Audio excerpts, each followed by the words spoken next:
मेरे इस स्वभाव के कारण मेरे पति को जलन होने लगी थी। उनके एक दोस्त रोज उनके ऑफिस जाने के बाद मेरे घर आते थे। एक दिन वो ऑफिस से बिन बताए जल्दी आ गए। जब उन्होंने केशव को घर पर देखा तो उसके जाने के बाद वो मुझ पर बहुत चिल्लाए, लेकिन जब सच्चाई उनके सामने आई तो उनके पैरों तले जमीन ही खिसक गई। मेरा नाम अंजू है। मैं बहुत ही जिंदा दिल, हंसमुख और मुहाफट लड़की हूं। मेरे घर में भी ऐसे ही मुझे रखा गया जैसी मैं थी। मुझे ज्यादा रोक टोक पसंद नहीं है। ऐसा नहीं है कि मुझे पहले कभी टोका नहीं गया। पहले मेरे मम्मी पापा ने बहुत कोशिश की, लेकिन फिर उन्हें भी समझ में आ गया कि मेरा स्वभाव ही कुछ ऐसा है। मेरे इस स्वभाव के चलते मेरे कई दोस्त भी बने। मेरे दोस्तों में लड़कियां तो कम थीं, मगर लड़के ज्यादा थे।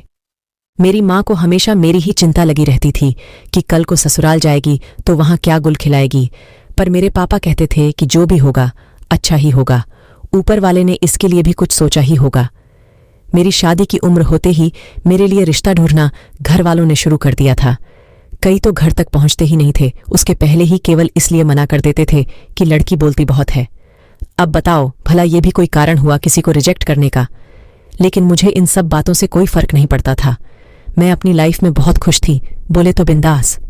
अब मैंने सुना कि एक लड़का मेरे घर तक पहुंच गया, मतलब वो मुझे देखने आने वाला था। रविवार को वो लोग मुझे देखने आने वाले थे। माँ ने मुझे पहले ही कड़ाई के साथ बोल दिया था कि मैं अपनी हंसी और बातों पर कंट्रोल करके रखूं। लड़के का नाम सुमित था।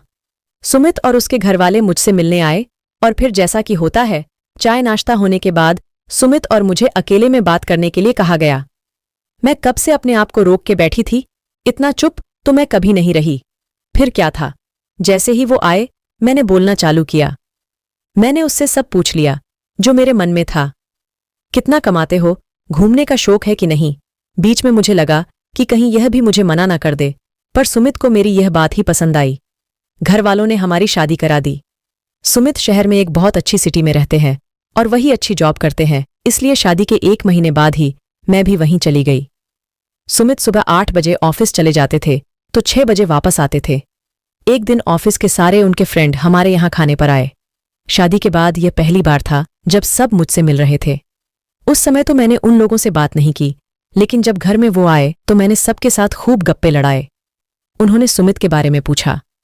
सुमित मुझसे बोल रहे थे कि यह मुझसे ज्यादा तो तुम्हारे दोस्त लग रहे हैं।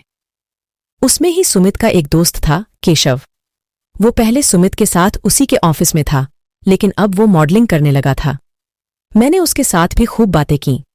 उसने मेरे खाने की तारीफ की। वो मुझसे खाना बनाना सीखना चाहता था। मैंने भी उससे बोला कि आ जाओ, मैं तो पूरा दिन फ्री ही रहती हूं, कभी भी आ जाओ। सुमित सुबह जब ऑफिस गए तब केशव अगले दिन सच में मुझसे खाना सीखने आ गया था। थोड़ा बहुत मैंने उसे सिखाया और शाम को वो वापस चला गया। उस दिन सुमित अपनी केप भूल गया था। जब सुमित ऑफिस से आए तब उन्होंने मुझसे पूछा कि कौन आया था, क्योंकि उन्हें केप दिखाई नहीं दी। मैंने बोला कि सुमित, कल केशव खाना सीखने को बोल रहा था ना, वही आया था। वो आज सुबह ही आ गया था और अभी तुम्हारे आने के पहले ही गया है। मेरी बात सुनकर उनका चेहरा थोड़ा उतर गया। वो बोले, अच्छा, इतना देर रुका था तो मुझसे भी मिल ही लिया होता।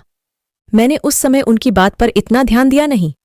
अगले दिन जब वो ऑफिस से घर आए तो केशव घर पर ही था। सुमित उनसे मिले। उनकी कुछ बातें हुई। जब वो अपने घर चला गया तब वो बाथरूम से फ्रेश होकर आए और जैसा कि मेरी आदत थी कि मैं पूरे दिन की कहानी उनको बता रही थी, एकदम से वो मुझ पे जोर से चिल्लाए और बोले कि तुम चुप भी रहा करो, इतना बकवास करती हो। मैं ऑफिस से काम करके आता हूं, तुम्हारी तरफ मजे नहीं करता घर पर। ऐसा गुस्सा मुझ पर कभी किसी ने नहीं किया था, मेरे पापा ने भी नहीं। मेरी आवाज उस समय बंद हो गई और आंखों से आंसू गिरना शुरू हो गए। मुझे समझ में नहीं आया कि उन्हें मेरी किस बात पर इतना गुस्सा आया है। हम दोनों में बात बंद हो गई। अगले दिन मैंने अपनी मम्मी को फोन करके सारी कहानी सुनाई, क्योंकि मुझे नहीं पता था कि मैंने ऐसा क्या किया है जो इतना शांत रहने वाले सुमित मुझ पर इतना भड़क गए। जब मैंने अपनी मम्मी को सारी बात बताई तो मम्मी ने मुझे जोरदार डांट लगाई और बोला कि तुझे केशव को घर बुलाने की क्या जरूरत थी। मुझे समझ में नहीं आया। मेरी माँ बोली कि बेटा, वो अभी तुझे पूरी तरह जानता नहीं है और वो तेरा पति है। तू अगर दूसरे किसी के साथ ज्यादा घुलेगी तो हो सकता है कि उसे बुरा लगे। मुझे उनकी कुछ बात समझ में आई कि उनका मूड क्यों खराब हुआ है। अगले दिन केशव फिर मेरे घर आता है सीखने के लिए। अब उसको कुछ प्रोजेक्ट मिल गया था तो वो 2-3 महीनों के लिए बाहर जाने वाला था। सुमित ऑफिस से आ जाए तब तक मैंने केशव को रोक रखा था। सुमित का मुंह पहले से ही उतरा हुआ था। केशव को देखकर उसका मूड और ज्यादा खराब हो गया। बातों बातों में मैंने उनसे बोला कि मैं बहुत खुश हूं कि केशव को कोई प्रोजेक्ट मिला है और वो बाहर जा रहा है। साथ ही मैंने यह भी कहा कि अगर फेमस हो जाना तो प्लीज अपनी इस बहन को भूल ना जाना। केशव बोला, अरे बिल्कुल नहीं, अभी कुछ दिन से आपकी वजह से मेरा पेट ठीक है, वरना बाहर का खाकर पेट में इन्फेक्शन हो रहा था। सुमित के चेहरा अब बदल गया था। उसके चेहरे पर बहन सुनकर स्माइल आ गई थी। कुछ देर में केशव वहां से चला गया। मैं सुमित से अभी भी बात नहीं कर रही थी क्योंकि वो मुझ पर भड़का था। आज उनके तेवर बदल गए थे। वो मेरे पास आना चाहते थे मुझे मनाने के लिए। फिर उन्होंने थोड़ी कोशिश की। तब मैंने उनसे बोला कि अगर आप कल क्यों गुस्सा हुए थे इस बारे में मुझे सही बता दोगे तो मैं मान जाऊंगी। वो बोले कि ऐसे ही, कुछ ऑफिस में ज्यादा काम था।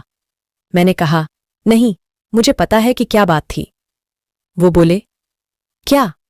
इस पर मैंने कहा कि पति पत्नी का रिश्ता विश्वास और भरोसे का होता है। आप अगर मुझे कुछ बताएंगे नहीं कि आप क्या सोच रहे हैं या क्या गलतफहमी पाल के बैठे हैं तो मुझे पता कैसे चलेगा। मैं समझती हूं कि इंसान कितना भी सही हो पर उसके मन में ऐसे ख्याल आ ही जाते हैं। आपकी जगह अगर मैं होती तो शायद वही सोचती जो आपने सोचा, लेकिन हम आपस में बात करके एक दूसरे को समझ के सब बातें सॉल्व कर सकते हैं। मेरी बात सुनकर उनके चेहरे पर एक बड़ी सी स्माइल आ गई। अब वो मुझे ज्यादा समझदार समझने लगे। गलतफहमी एक बहुत बड़ी वजह है पति पत्नी के रिश्ते को कमजोर करने की। आपस में बात करिए, बात ही बिगड़ी बात को फिर से बना सकती है। दोस्तों, आपको मेरी ये आज की स्टोरी कैसी लगी कृपया कमेंट में हमें जरूर बताएं और ऐसी ही इंटरेस्टिंग स्टोरी को सुनने के लिए प्लीज इस चैनल को लाइक, शेयर और सब्सक्राइब करना ना भूलें। मिलते हैं नेक्स्ट स्टोरी के साथ।